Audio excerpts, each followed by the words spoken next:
अच्छा, अब इस लेक्चर में हम ये पढ़ेंगे कि क्या फोरियर सीरीज़ सारे के सारे पीरियोडिक सिग्नल्स की पॉसिबल है या नहीं है। तो सिग्नल इवन दो अगर पीरियोडिक हो भी तब भी जो है ज़रूरी नहीं है कि उसकी हम फोरियर सीरीज़ फाइंड आउट कर सकें। तो एक डिरिचलेट था, उसने जो है ये कंडीशंस फाइंड आउट की थी कि कौन कौन से सिग्नल्स की जो है हम फोरियर सीरीज़ फाइंड आउट कर सकते हैं, कौन कौन से पीरियोडिक सिग्नल्स की फोरियर सीरीज़ हम फाइंड आउट कर सकते हैं और कौन से सिग्नल्स की हम फोरियर सीरीज़ फाइंड आउट नहीं कर सकते। तो उसने अपने नाम से जो है कंडीशंस दी थी। ठीक है, तो हमारे पास 3 कंडीशंस हैं डिरिचलेट की। तो डिरिचलेट कंडीशन 1 क्या है, वो कह रहा है कि सिग्नल यहाँ पे देखें पीरियोडिक है, रिपीट हो रहा है, लेकिन अब इस जगह पे जो है उसका एम्पलीट्यूड अनडिफाइंड है, पता नहीं है कहाँ तक जा रहा है, हो सकता है इनफाइनाइट। अच्छा, अब इस अगर सिग्नल की हम इंटीग्रेशन फाइंड आउट करेंगे तो इसकी जो एरिया होगी वो भी जो है हम जो है फाइनाइट नहीं कह सकते, वो भी मतलब जो है अनडिफाइंड होगी। तो सिग्नल की फोरियर सीरीज़ तभी पॉसिबल हो सकती है कि अगर उसकी जो है इंटीग्रेशन पॉसिबल हो वहाँ पे। जैसे अब ये सिग्नल जो है ये असल में एक्चुअली 1/t है कि ज़ीरो पे अगर आप इसको प्लॉट करेंगे तो 1/0 आ जाएगा। तो 1/0 मतलब अनडिफाइंड। ठीक है, उस सिग्नल की कोई वैल्यू नहीं है। तो 1/t को अगर आप इंटीग्रेट करेंगे तो log ऑफ t प्लस सी आएगा। तो अब अगर इसकी एरिया हम फाइंड आउट करें 0 और 1 के दरमियान तो वो भी जो है अनडिफाइंड आएगी।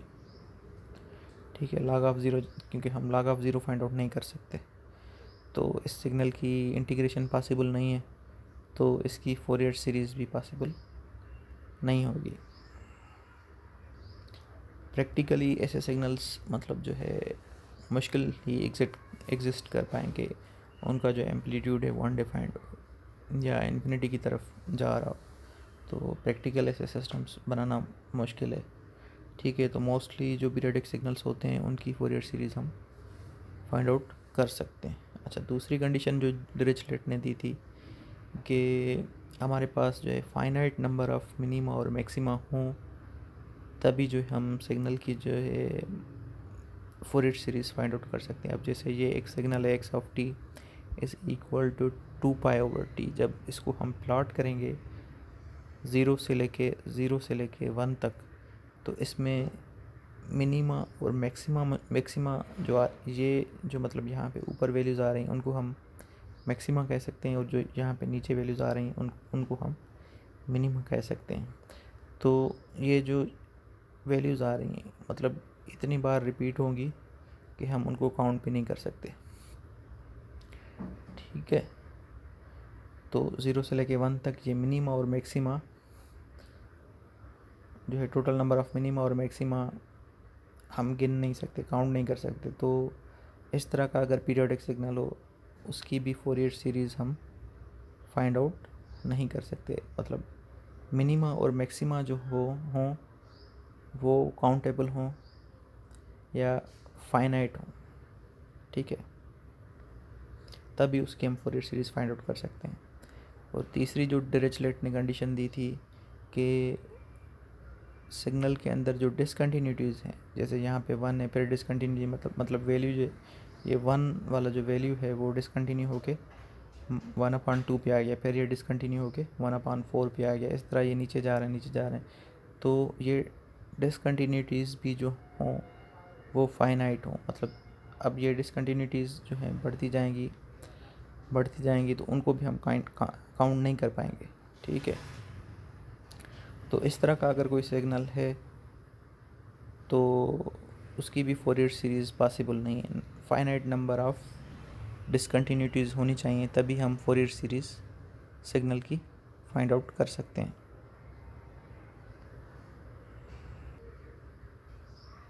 तो ये signal X of T is equal to 1 0 से लेके 4 तक, तो ये 1 है 0 से लेके 4 तक, फिर जो है 1/2 है 4 से लेके 6 तक, 1/2 है 4 से लेके 6 तक, फिर जो है 1/4 है 6 से लेके 7 तक। ठीक है। इसी तरह फिर 1/8 है, 7 से लेके 7.5 तक। इसी तरह ये मतलब बढ़ता जाएगा और ये डिसकंटिन्यूटीज़ जो है वो भी अनडिफाइंड है, वो बढ़ती जाएंगी। अच्छा, अब जो है हमारे पास गिब्स फेनोमेना है।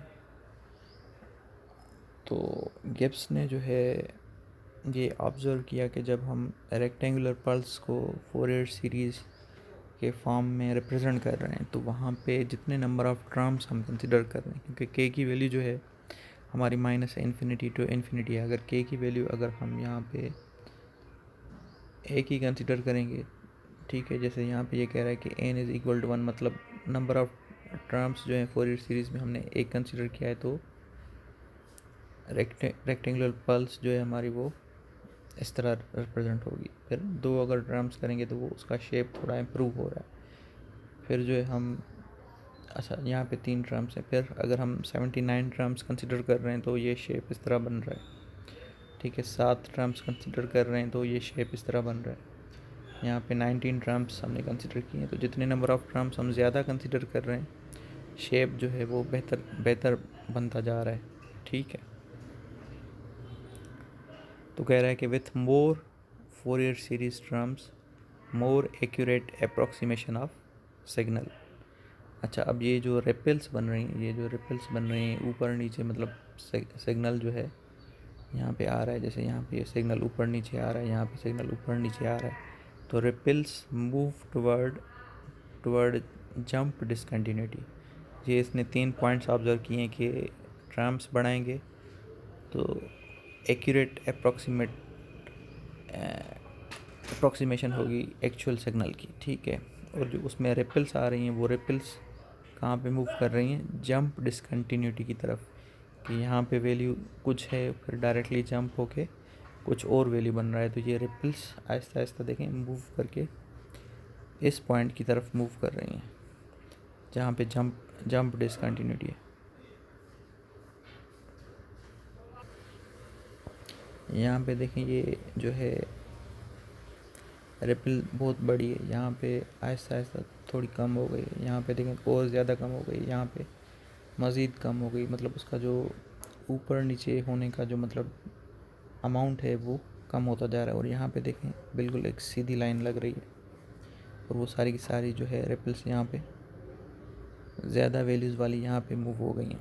ठीक है, तो ये भी नंबर ऑफ़ टर्म्स बढ़ाने से हो रहा है, मतलब ये तीनों कंडीशंस टर्म्स बढ़ाने से हो रही हैं कि टर्म्स बढ़ाएंगे सिग्नल जो है उसकी अप्रॉक्सीमेशन एक्यूरेट होगी, रिपल्स जो है मूव करेंगे जंप डिसकंटिन्यूटी की तरफ। ठीक है, और जो है जंप डिसकंटिन्यूटी पे जो सिग्नल बन रहा है उसकी जो वैल्यू है वो हाफ है किसकी, जो यहाँ पे मिनिमम वैल्यू है और जो यहाँ पे मैक्सिमम वैल्यू है। तो यहाँ पे जंप डिसकंटिन्यूटी से जब ये सिग्नल पास हो रहा है तो वहाँ पे उसकी वैल्यू हाफ होगी या एवरेज होगी, जो यहाँ पे मैक्सिमम वैल्यू है और जो यहाँ पे मिनिमम वैल्यू है उसकी एवरेज यहाँ पे वैल्यू होगी। जैसे यहाँ पे अगर ये वैल्यू 1 है, ये 0 है, तो यहाँ पे जब ये सिग्नल यहाँ से पास होगा तो उसकी वैल्यू 1/2 होगी। यहाँ पे भी 1/2 है, यहाँ पे भी देखें 1/2 है, यहाँ पे भी 1/2 है, यहाँ पे भी ये असल में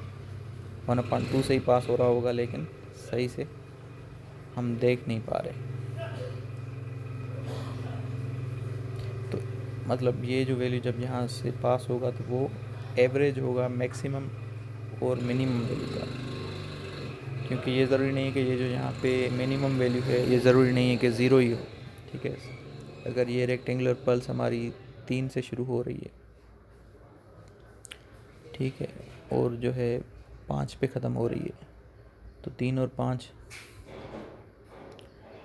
की एवरेज हम निकालेंगे तो 3+5 जो है हमारा 8 हो जाएगा। 8 को जब हम 2 से डिवाइड करेंगे तो हमारे पास 4 वैल्यू आएगी, तो वो यहाँ पे 4 से पास होगी। अच्छा, अब एक ऐसा पीरियोडिक सिग्नल है कि वो जो है सिर्फ एक लाइन है, उसका एम्पलीट्यूड क्या है, 1 है। तो उसमें जो है अगर उसकी फोरियर सीरीज़ हम फाइंड आउट करेंगे तो उसमें सिर्फ एक ही टर्म आएगा a0, और उसकी वैल्यू क्या होगी, तो 1 होगी, बाकी उसमें कोई भी टर्म नहीं आएगा। ठीक है, वो A0 भी 1 ही आएगा। लेकिन अगर एक ऐसा सिग्नल है जिसमें जो है हमारी इम्पल्सेस हैं, इम्पल्सेस रिपीट हो रही हैं टाइम t के बाद, जब हम उसकी फोरियर सीरीज़ फाइंड आउट करेंगे तो a सबस्क्रिप्ट के जो कोएफिशिएंट्स आएंगे सारे के सारे वो 1/t आएंगे।